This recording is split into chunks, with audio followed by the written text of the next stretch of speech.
And today I am absolutely delighted to say that I am meeting and talking to the legend that is former England cricket captain, Michael Vaughan. Michael, welcome to the studio. Thanks for having me. Absolutely fantastic to have you here. Thank you very much for coming along.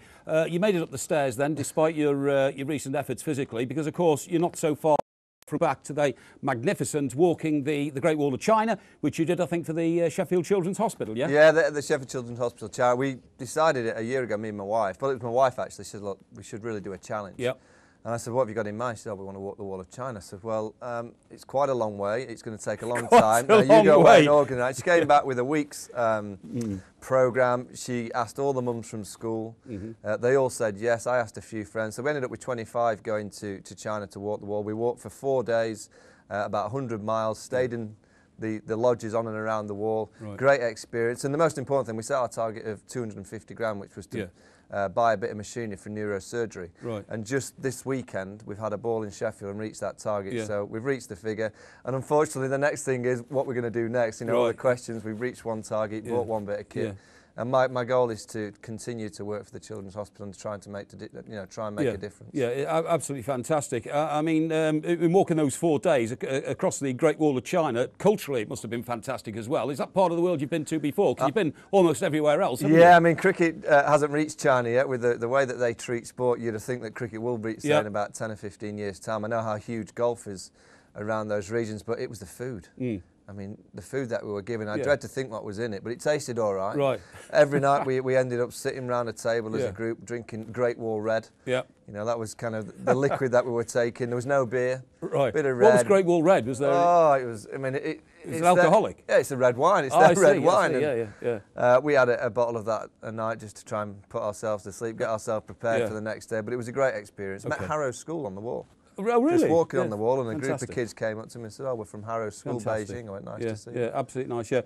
In a way, Mike, I mean, you had a fantastically successful cricketing career, which we'll get into in a second, but was this your way of giving something back for the things that you've achieved in your life and perhaps, the God-given talent that you had to lead an English cricket team? Yeah, I mean, all sports people, and yourself included, you're getting asked to be included with charities and eventually have to make a difference. And I felt if I just did a little bit for lots, it wouldn't make a difference. So I chose the Sheffield Children's Hospital. My 3 kids were born there, live in the city.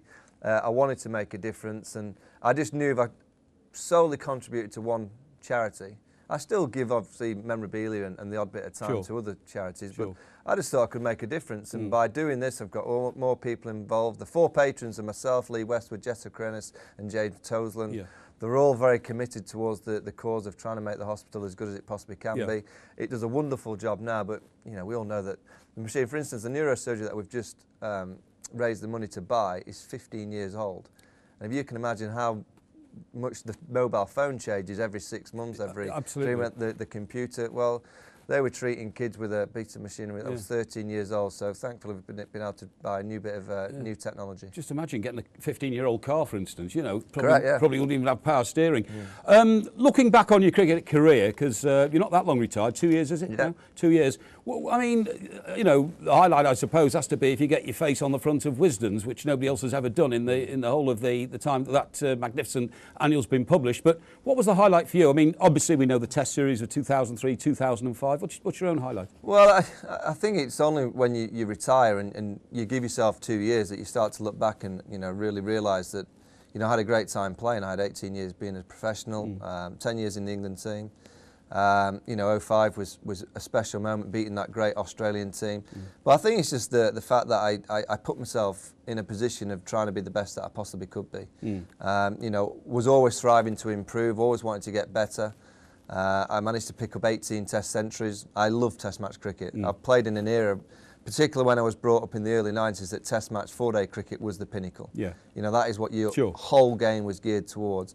And I guess my mind was always that Test match cricket was the one that I always wanted to be the best at. One-day cricket was very much in the background, and those stats that I ended up with just show you that I didn't really get the buzz for one-day cricket as I did the Test match. You didn't seem to take to it as well. I wasn't. I mean, my game wasn't as suited. I mean, people will look at me and say, oh, you were such a natural stroke maker. But, usually the guys that are such a natural stroke player in Test match cricket, sometimes struggle in one-day cricket because there's actually fielders where you hit the balls in Test match cricket in one-day cricket. So you have to manoeuvre the ball into the different areas of the ground, and I found that more difficult. I also didn't have as much energy to put into one-day cricket as a Test match cricket because I just didn't enjoy it as much.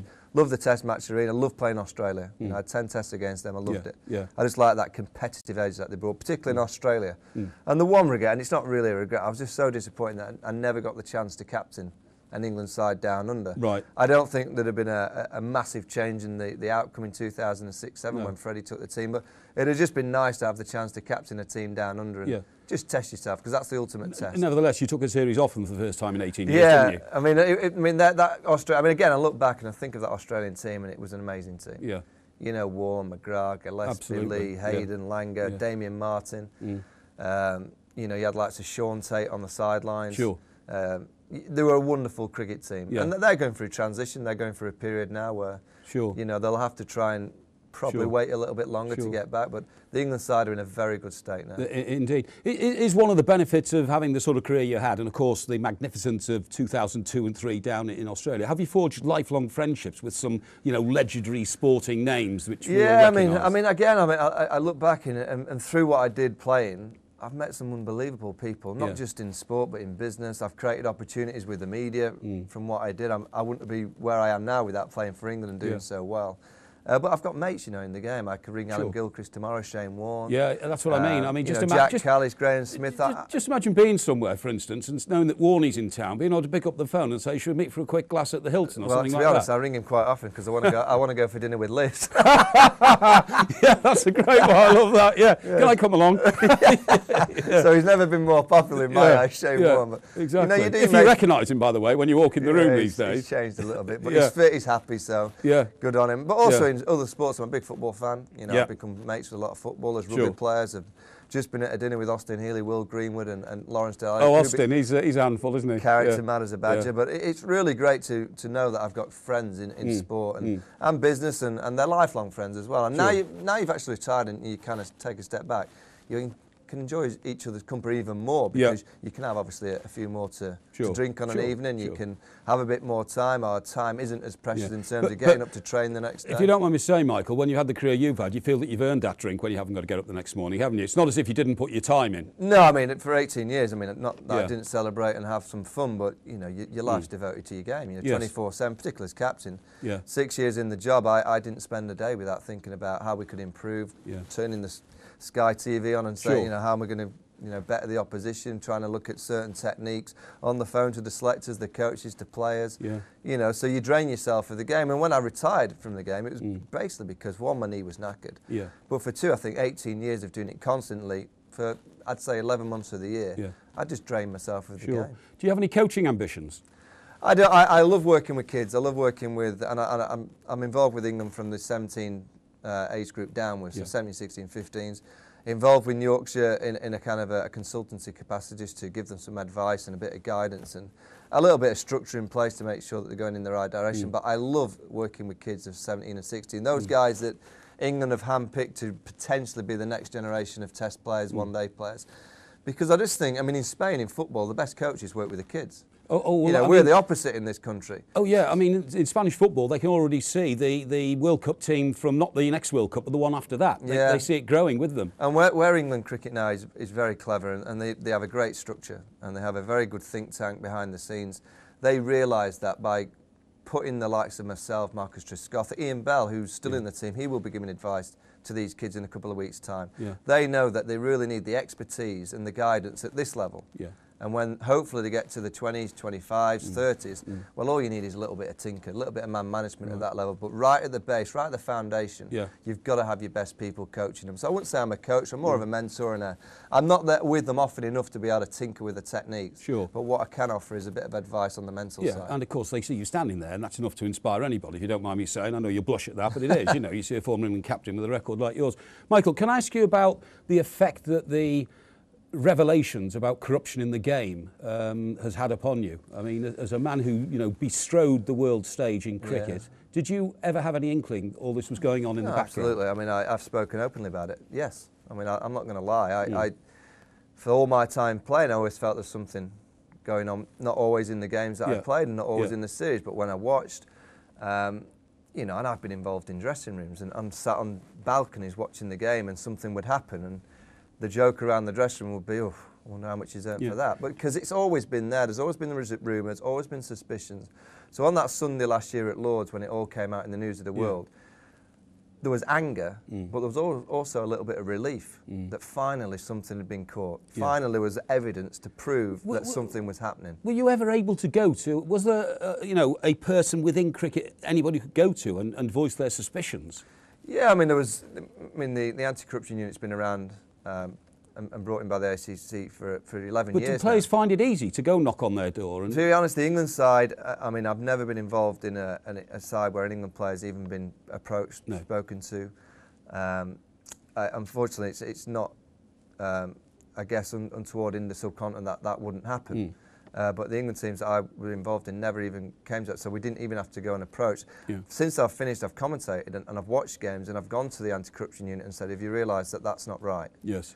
In the 2020 World Cup when England won it in Barbados, there was a game and there was aspects of a game that I watched that didn't look right. And the anti-corruption unit turned to me and said, well, actually, I don't know the game. I'm an ex-police officer. I just know how to deal with emails and kind of the investigative side. I don't know the game, so I don't know what is untoward. So I think what's going to happen is the ICC are going to look to basically bring in ex-players or people who are watching the game commentate, and they'll probably produce a hotline. So if something you do see is not right or you're slightly suspicious, you'll get on the phone and just say, look, that's a brilliant idea. So what you're saying is, in future, there could be official observers at cricket matches, but the observers will be people who've been within the game, who can spot when a bowler's pulling a delivery or something like that. Well, I think it has to be people who've played the game. You know, you've also got to remember in all these, you know, incidents that people make mistakes.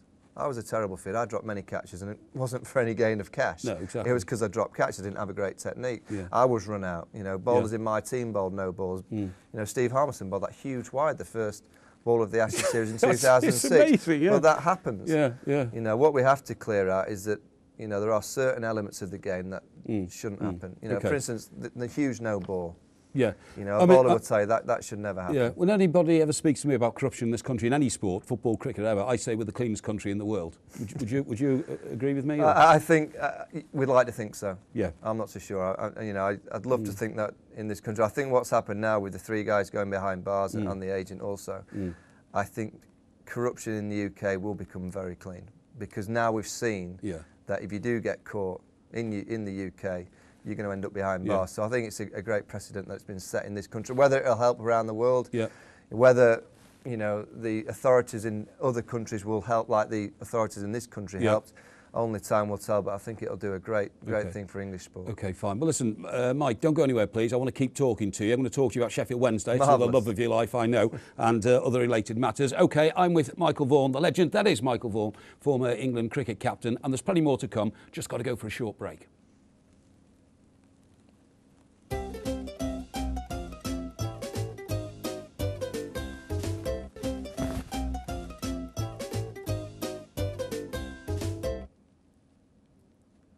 Yes, welcome back. You are, of course, watching Porky Meets, and I'm with the legend that is Michael Vaughan. I'm Porky, he's Michael Vaughan, just so you don't confuse the issue, OK? It's an occasional series in which I speak to sporting legends. I'm delighted to say the sporting legend today is, of course, Michael Vaughan. Mike, thanks very much for being here in the studio with us. Well, we've talked cricket and we've talked about your walk the Great Wall of China. Now, one of the loves of your life, of course, is Sheffield Wednesday. Right, tell me how Sheffield Wednesday can end up in the 3rd tier of football in this country. And can I tell you the umbilical cord between us? And I have to admit this because it reveals my age.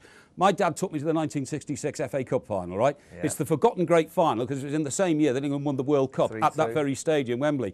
You were 2-0 up, you went down 3-2. What that might have done for you if you'd won that FA Cup final, we'll never know. But ever since then, I've had a real soft spot for Sheffield Wednesday because my dad said that was the great stadium in this country with the first cantilever stands. So you should be really where my club is today, Everton. We're not huge, but we've never been relegated in my lifetime. No, I mean, I think all Sheffield Wednesday fans would... you know, find it difficult to answer why and how we've ended up in the 3rd division. The reality is that we probably got a little bit too clever.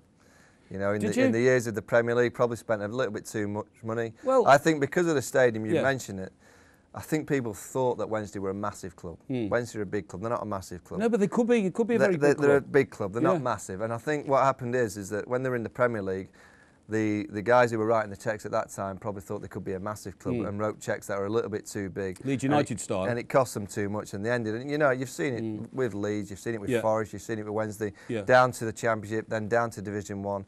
I think what Gary Megson has brought is reality. Yeah. I think he's come in. For one, he's got a good system. He's proven he knows how to get a team to work and to get promoted. But what he has done, he's brought reality to the club. Is look, yeah, we've got a big stadium, but it doesn't mean we're a massive club. You get good crowds. Big crowds. We've got a massive fan base. Yeah. And I think in time, with Megson in charge, because he's given the team a reality check and the fans a reality check, I think it's then that they'll start to move forward. But for such a long time, it was almost as if, Sheffield Wednesday are in town, they should beat the likes of Exeter, they should beat the likes of Plymouth. Well, it doesn't happen that way. Do you have a relationship with Dave Richards, who now, of course, is the boss of the Premier League, associated with Sheffield Wednesday? And Sheffield Wednesday fans I meet are split. They either say, well, it all went downhill because of Dave Richards, or actually Dave Richards kept us up there. What's the verdict? I mean, I don't know the ins and outs. You rightly say it's very split decision on Dave Richards. People either love him or they don't. I honestly don't know too much about him. I've never had much to do about him. All I know is that Wednesday had a team that had the likes of Di Canio, Carboni, Chris Waddle, you know, the legends of football in their teams, and now they've got players that, you know, a real workman-like team that you know, you wouldn't really be able to reel off the top of your tongue. But it's the first time that I've watched this year, and I've watched them for many years, that I've started to feel, you know, proud of them again, because they look like they're playing as a team. And for so long, Wednesday didn't play with a team because they've got loan players coming in from everywhere. You know, and then they get a signing, and before you knew it, they had no kind of nucleus to the Sheffield City. Whereas now the guys that have come in, they seem to be there for a bit more of a long haul. You see them in and around town, and the supporters want to see them. You know, these players who play on the side, they want to bump into them on the street and say, well done, or what happened. Great. You know, I think Gary Megson's brought that Sheffield Wednesday back, that they're getting closer to the fans. I know what you mean. They want to see the players going to the schools in the area. They want to see the fans. They want to see them. They want to see them in the coffee shops. You know, they want to see them driving down the street just to say hello. And absolutely. I think Megson's brought that, because Megson lives in the city. He lives in Door Village, near where I live.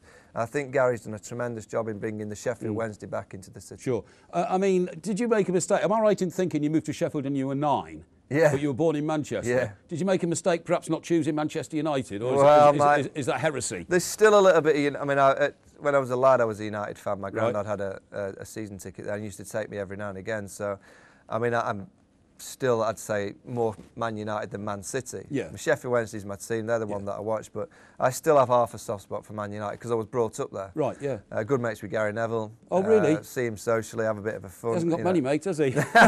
He's done great, though. He's done great. I think he's doing great on telly. I love it. He's done great. So we play golf and see each other socially and have a bit of fun, which is great, because all the time that you're playing, he was playing for United, I'm playing for England, we never saw each other, so now we've got a bit of time. That is outstanding, that, isn't it? When you think that one of your best mates is doing it for England in a football jersey, the other mate, you're probably in Australia doing it with a bat, and a tremendous relationship that of competitive sporting rivalry and at the same time friendship. And also with modern technology, the texts or the emails, you can easily stay in touch. But it was great. I mean, he's had a wonderful career, and it's funny because we didn't really speak that much during our careers, and then the last few years we started to see each other more. And I'd say, oh, that game you played, and he'd say, oh, that innings you played. I said, did you watch every game in innings? He said, oh yeah, I watched every. So well, I watched all your games as well. So it's funny when you get that connection as a kid, you do stay in contact by watching them on the TV screen. I bet you do. Those texts, by the way, because you guys in competitive sport, you can't half take the mickey out of each other. Are the most memorable texts to and from you about your successes, or about your golden ducks, or your blunder in the defence? No, it more so about my catching.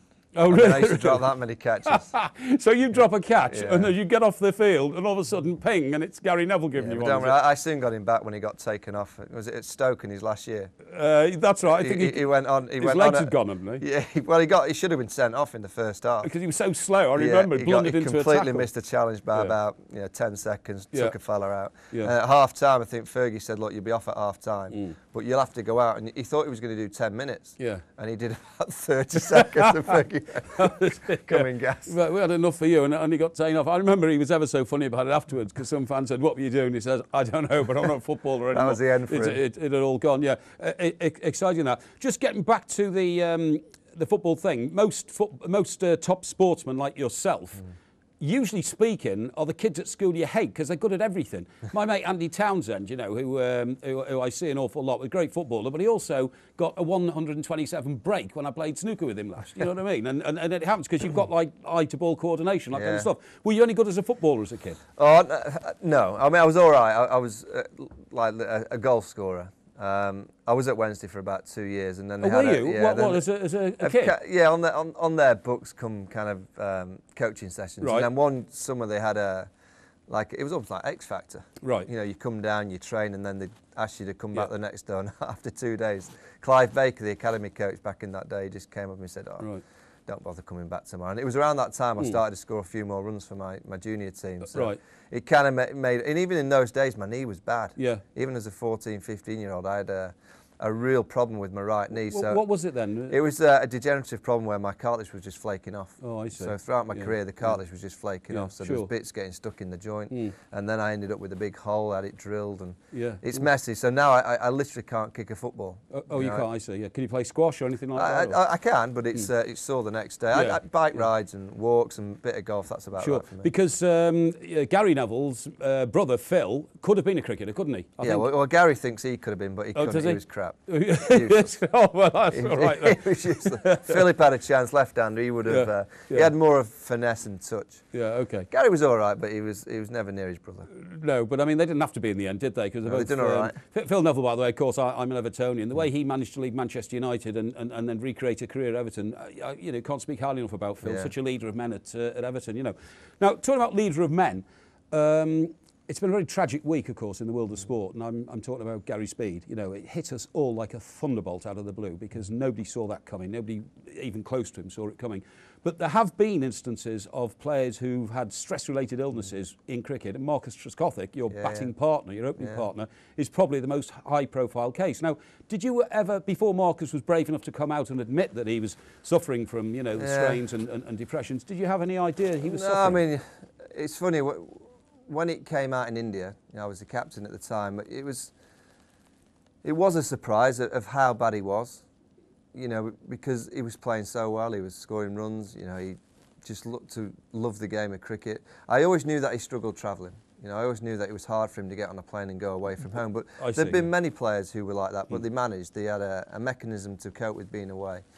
I never felt that he was going to go through what he did, you know, and I think he's such a brave lad for one opening admitting without it taking it too far, and you know, we still don't know why Gary did it, but you know, it's such a sad thing when you think that, you know, Marcus openly admitted it, whether it's because he's in a cricket dressing room, it's 24/7, 12 months of the year, and he was just around us, that it was kind of found for him.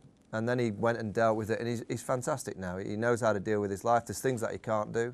There's things that he can, but I look back and think, God, I toured with him for 8 years, you know, A tours, under 19s, England tours, and he must have gone through so much in that mind of his, behind everything that we see. And I have so much respect for him because he played well. He was a brilliant team man. Always there for me as a captain. He was my soundboard. He was my vice captain. Would always do anything I wanted as a captain. And I look back and think, God, what were you going through? For all that time, we toured Australia, South Africa, India, Bangladesh.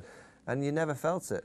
Was there anybody inside or outside of the camp who was less than sympathetic to Marcus? It's a very macho world, professional sport. Yeah, I mean, absolutely. You still get now that, I'd say the old school. I think the younger guys have come up with what Marcus did. I think they understand exactly what he has gone through. They also have been educated to the reason that they know it's an illness. It's not something, it's not him taking the easy option, it's an illness. It's very much, unfortunately, like a cancer that, you know, but unfortunately you can't see it. You know, it's not openly there, written on your forehead that you have depression. These guys hide it and are very clever at hiding it and almost act in everything they do. So the younger generation of players have seen what Marcus went through, so they understand it. But still the old school and the guys that are in the 40s, 50s, 60s, who, you know, there was probably players in that era that went through it but didn't know they were going through it. No, sure. You know, but at least now Marcus has almost been, I think for all sports, a role model to say, look, if you are struggling, you can come out. There are people out there that can help you, and also you can get better. Marcus now captain Somerset, scoring thousands. He can't travel and play cricket, but he has a great family, a good family life. You know, and he's getting on with it. I mean, you were so close to him. You actually changed your position in the batting order, didn't you, to make sure that, you know, as open as you could play and Yeah, I mean, that was more to do with tactics than anything else. But you know, again, I look back at Trez, and he had routines, and they were a bit peculiar. He'd want to go back to his room after breakfast to write a few notes down. But there was, you know, you hear it in psychology now that a psychologist will tell you to write a few notes down. So I didn't think it was anything out of the ordinary. And you do have routines as an international sportsman, and you stick them. Michael, it's been fantastic to have you here today. Thanks for being with us at Sports Tonight Live. What does the future hold for you? Well, I've been very fortunate that, you know, cricket has given me a great kind of foundation. I guess to go on and do media stuff, whether it's cricket, football, golf, we'll see. If you want to do any media stuff, mate, this studio will always be open for you, believe me. Thank you very much. But I've loved that side. I've been retired for 2 years. I've loved the commentary side. Again, it's open doors in business. I sit very closely to Chubby Chandler at ISM and do some work with him on the golf side. So I feel I'm involved in a little bit of coaching, charity. So I've got a very, very kind of a life that's very different on a day-to-day basis. Great. So I have to say, it's you know, it's great to see a guy like yourself who's put so much into the game and got the rewards out of the game, now giving something back to the rest of society. It warms the hearts of us all, it really does. Well, listen, Michael, thank you very much indeed for coming and joining us today. It's been delightful to talk to you on a range of subjects. I wish you the very best for the future. You're one of my sporting heroes, so I can't tell you how pleased I am to have been sitting a couple of feet away from you and listening to some of the great parts of your career and your life story. Thanks very much indeed. We'll be back with Porky Meets very soon.